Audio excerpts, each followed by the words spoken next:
Another good day for Lamar football. We wanted to sign 13 to 15 players today. I think we signed 14. This class, we're getting to the point to where our classes are built on need first by positions that we need to fill. We always take the best player available, but we're getting to the point with what we have coming back and depth that we have in certain positions on offense and defense as to how many we're going to sign.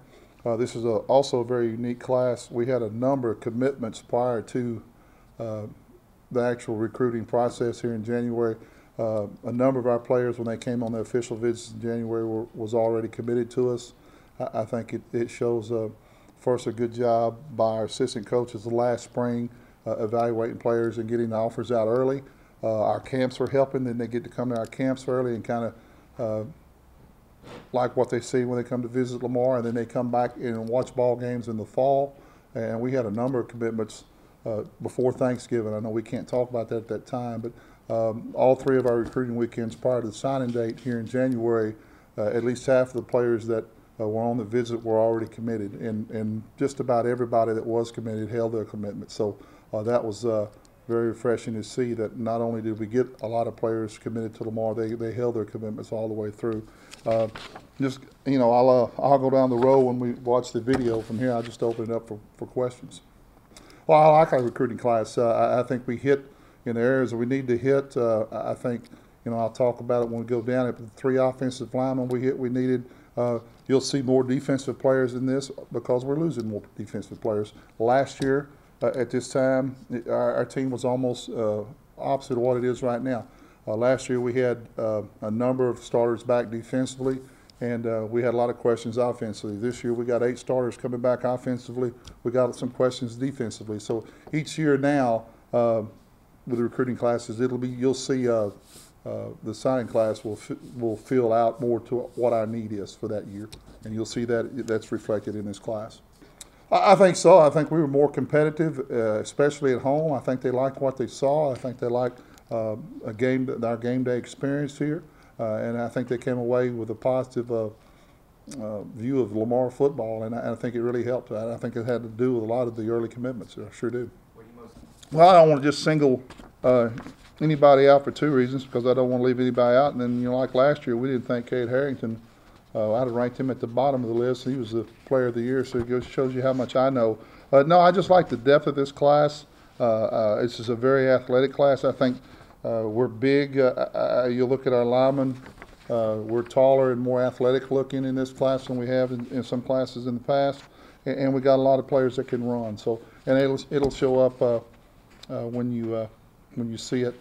And I'll talk briefly about the 4 midterm transfers that we have that are enrolled here now. Carl Harris, running back, he's from Woodrow Wilson High in Memphis, has a relationship with Larry Keck, and we have him in here.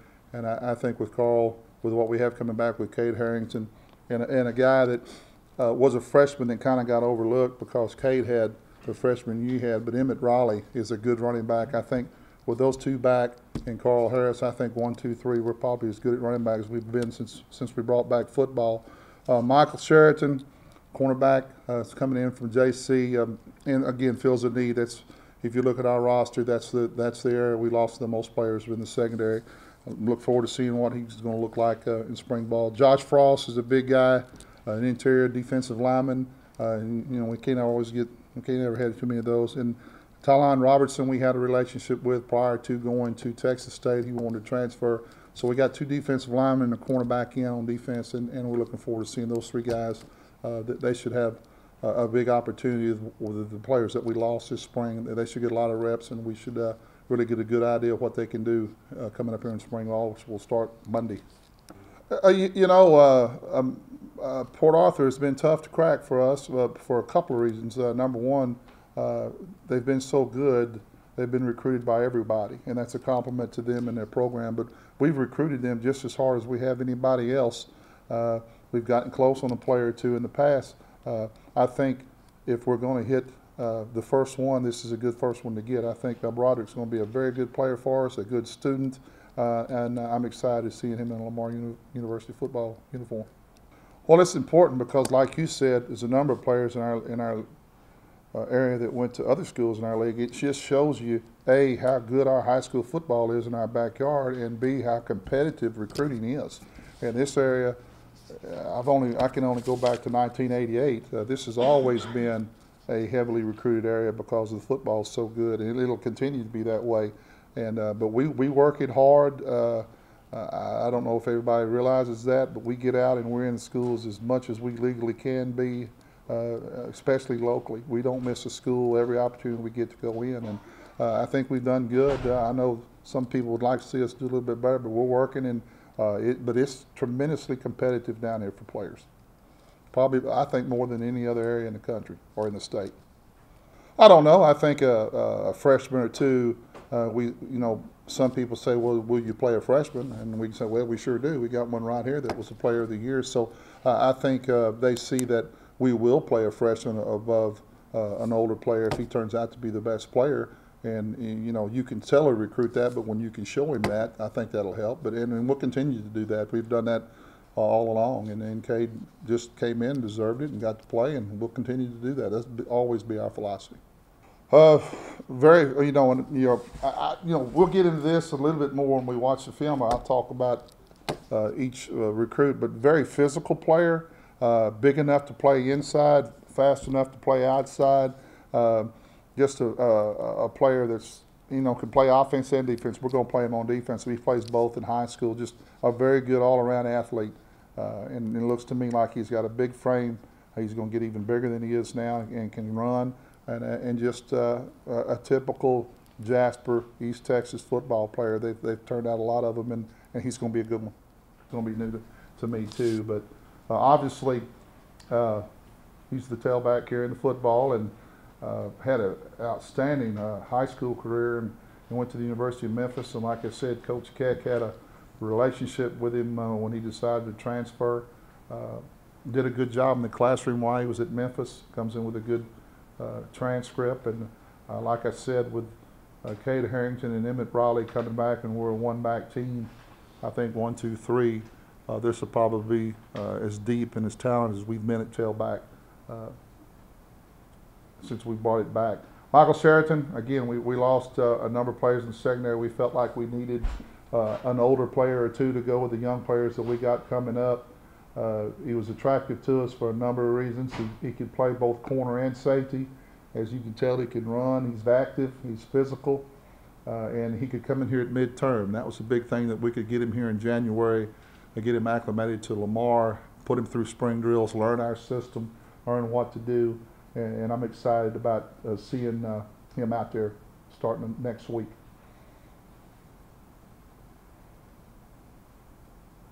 Can y'all see it all right? Okay. Are most of them highlighted like that, Daniel? Most of them. Most of them, okay. Huddle's a great thing. It's made recruiting easier. Josh Frost, 5'11", 320 is about right. He's just a big, wide body. We're playing a 3-4 with Omar Tebow coming back in the middle. He'll help Omar in the middle. Just a guy who, at 5'11" and with that weight, will stay underneath people's shoulder pads and move his feet. Very quick. We won't ask him to run the length of the field, but from tackle to tackle, he's got a great first and second step, good burst, and again, to go with Omar and Joseph Okafor and a couple others we got back, he's going to help complement us, and a guy, again, excited about seeing him out there next week as well.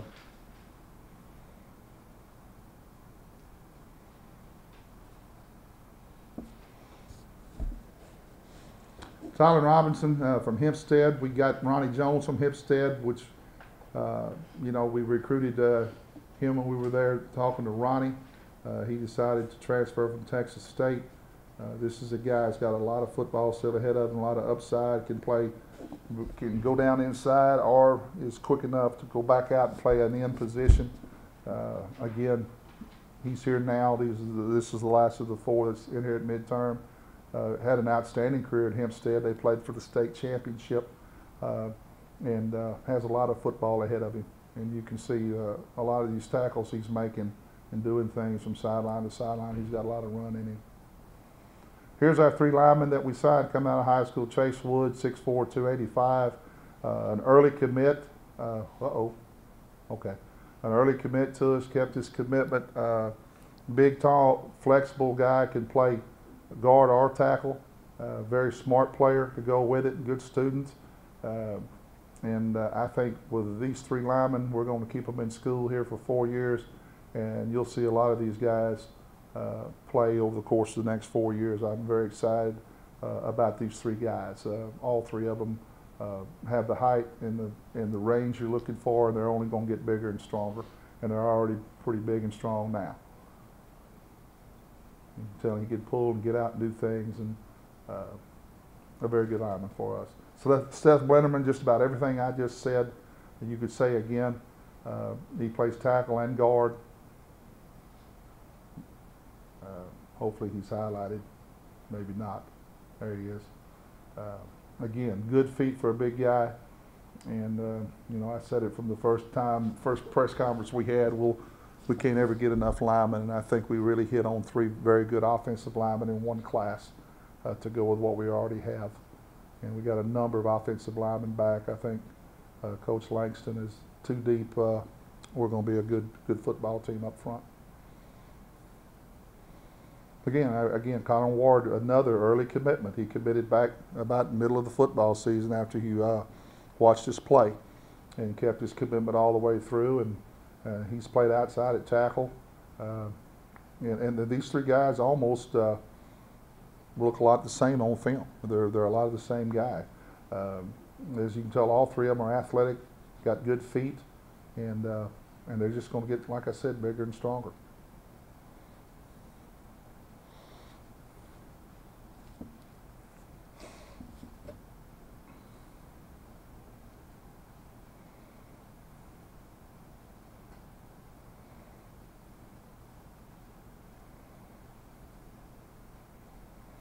Tate Smith, tight end, he's already 6'4", 235. If you meet him, he's got a big frame. This is a guy, after he's been here a year or two, he'll be a 250 or 260 guy, and we can line him up next to those three offensive linemen we just signed.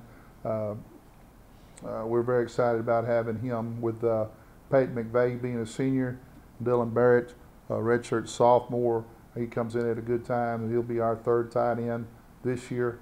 And, you know, he can run, he can catch, he can block. And like I said, after he becomes a man the next year or two in the weight room, I look forward to seeing what he looks like when he's about 21 years old. I think he's going to be a big physical football player for us. Seth Adams from Silsbee.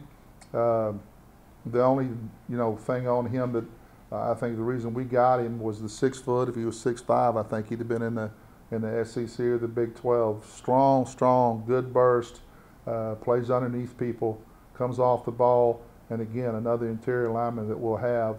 Reminded me a lot of Omar Tebow last year when we were watching him at Liberty. They're very similar in their play, and those kind of guys are hard to find.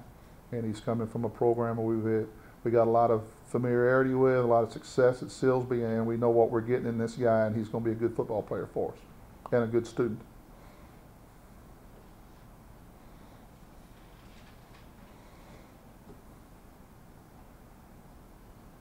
Sean Jones, 6'2", 220 is about right. Again, he's been here 2 years. He'll be 6'2" or 3", 235, 240, 245. This is a guy very impressive looking on the hoof. Like I see, you'll see him play tight end and catch the football. He comes out of the backfield and catches it. Just a very good athlete for somebody with that size. We're going to play him at inside linebacker starting out, but he would have no problem going out and playing on the edge or going back in the offense. I think you'll see him move around a lot like we did with Jermaine Longino the last 2 years. He's versatile enough to play more than one position, and we'll put him wherever we need him. I wouldn't be surprised to see him a goal line fullback a little bit. He's just one of those kind of guys that can play all over the place. And a very impressive looking young man when you meet him. Looks really good on the hoof. Reminds me of a little bit physicality of the way he looks of the Jesse Dixon when Jesse was coming out of high school. But very, very fired up about him. Again, we went after a couple of junior college cornerbacks. We felt like we needed DBs, and then this is another one. DeQuan came in, had a great visit. We liked him on his visit. We had already liked him on his film. You know, these films y'all are seeing, we've seen all these plays a million times, but he does a lot of things, and excited about getting him. Was our last signing of the day, or second? Okay. Again, could play. He plays corner and safety in the films. Let's see where if I can find him. They're going to highlight him. Yeah, he is. And again, this was probably the #1 need going into this class with what we lost. We lost heavier in the secondary than we did anywhere else. Seth Ellis the same way. We feel good about these guys coming in. And Seth is more of a safety type, a little longer body type guy, a little longer stride guy, and you know, a safety. And again, the experience factor is going to help, and we felt like we needed to do that at that position, and we did. Camera's not running. I can cheat. Okay.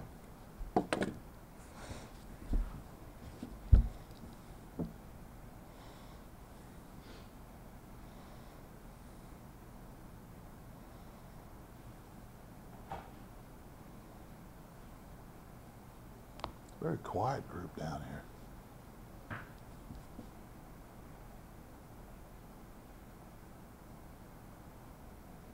All right, Mel Broderick Matthews, 6 foot, 200 pounds.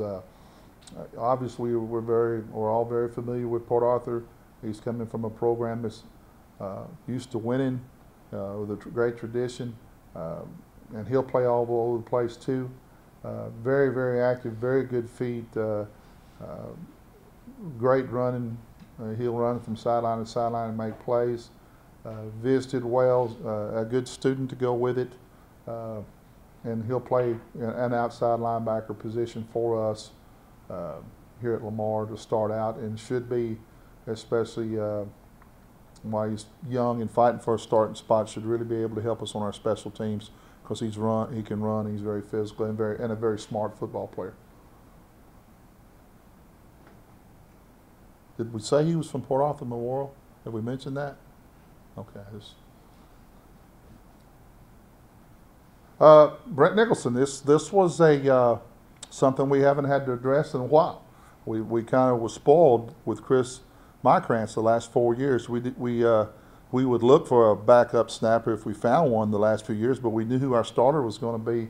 We're kind of going into unknown territory here, and we felt like we needed a couple of deep snappers, and we got them. And Chris, Brent is at Navarra with Coach Maper there. We're very familiar with their program.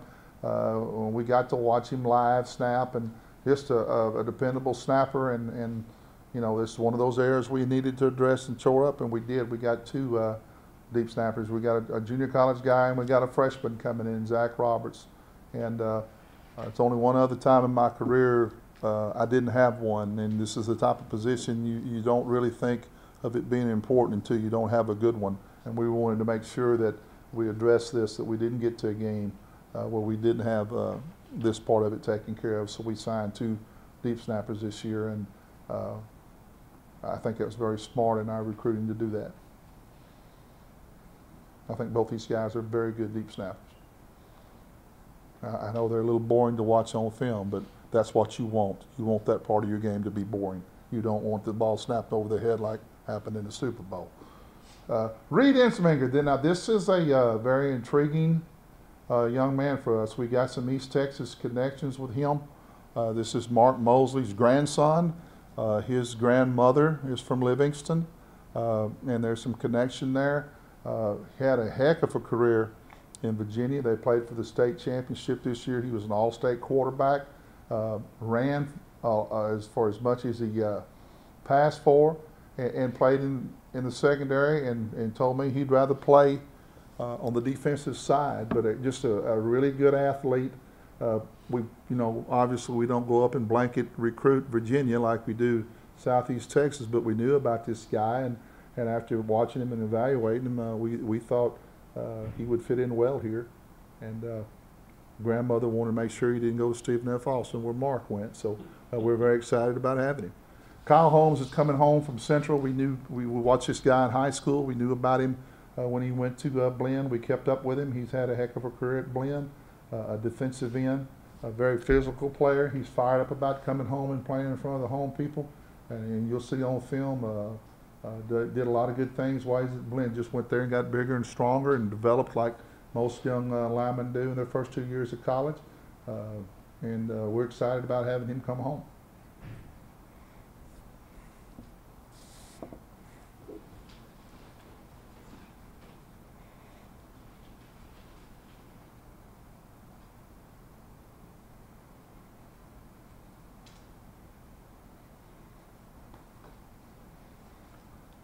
LaDavian Coney, we recruited him for a long time, and it was back and forth, and we really didn't get, this is probably one of our last commitments of the class, and we're very excited about it, getting him.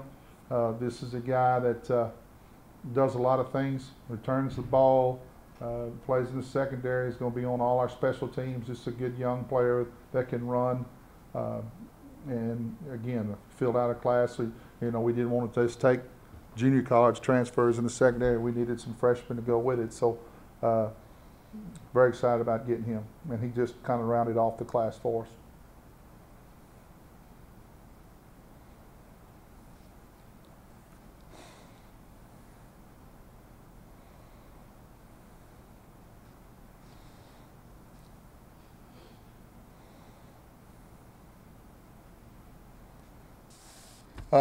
A couple order of business. First of all, Alan Johnson moved on, took a job at Arkansas State. You know, I coached Alan at Kilgore and been with him a while. He thought it's an opportunity that he couldn't pass up. We hired Ben Beasley. He's going to coach our secondary. Ben's coming from Sam Houston, where he's coached a very good secondary who's played well the last couple of years. I think he's been there 5 years. Prior to that, he was at Northwestern. A lot of league experience, good coach, good recruiter. He's been in here about a week now, and we're getting to know him better, and I'm excited about the job he's going to do for us. Bill Bradley is going to retire, believe it or not. He will be with us throughout the spring. There will be a transition there. I'll have more to announce on that when I can about what we're going to do in that position, but he will be here to coach with us in spring ball and help with the transition. We won't get far away from what we've been doing defensively, and personally want to thank Bill for everything he's done for me personally, and then the job he's done here at Lamar University. I think we all owe him a bit of gratitude. I think our defense has played outstanding in the last 2 years. He's done a great job. Other than that, we start spring ball Monday. We're going rolling right into it Monday. All practices are open. Every Saturday we scrimmage at 10. The first 2 Saturdays, the third Saturday will be the spring game. It'll go at noon, and I think you'll have more to put out about that. We're very excited about the future with what we got coming back and what we just signed. I thought the expectations were raised this past year. They'll be even higher this coming year. I think I said last year we'll field our best team. I think we did. I think this year we'll field even a better team than this past year, and that's what we want to do every year, is get better and improve and keep heading in the right direction, and that's what we'll do. Well, it'll boil down to HR and how we got to post it and when we can. I don't have those dates right now, so I can't do that. But obviously, we won't get done in time for Monday to start spring ball. So we'll do a lot of what we have to do to replace Bill from within the staff. And you'll, like I said, you won't see us get too far from our schemes. I'm very comfortable with what we're doing. We do have a number of our coaches coming back on the staff that's very familiar with what Bill was running. So you'll see a lot of continuity and a lot of the same things we've been doing on defense. And when I can give you some dates, I will. No, I don't think so. Not this time. And Bill think that's happened very suddenly. This only happened a day or two ago, so we didn't have time to really prepare prior to this for that. So we will, and when we can, we'll let you know. We're one game away, and one of the Teams kind of backed out on us, so we're 2 away. We got 10 solid games. It's a year we can play 12, or we could just play 11. That's a decision we'll have to make at some point if it goes far along to where we need to think that we need to announce the schedule. But we're talking to a number of teams. Right now we have 5. We have 6 home games already, and we're going to be set there. And the conference schedule's set. We are going to open with Grambling. We are going to go to A&M the second week, but we have the possibility of filling 2 games, and hopefully here within the next few weeks we'll get that done. But every time we think we get close, something happens, and you know, it's a little more to it than just 2 guys on a phone verbally agreeing to it. It's a lot of people got to agree to it, and for whatever reason we just have not worked it out. But we work on it every day, and we'll get it done.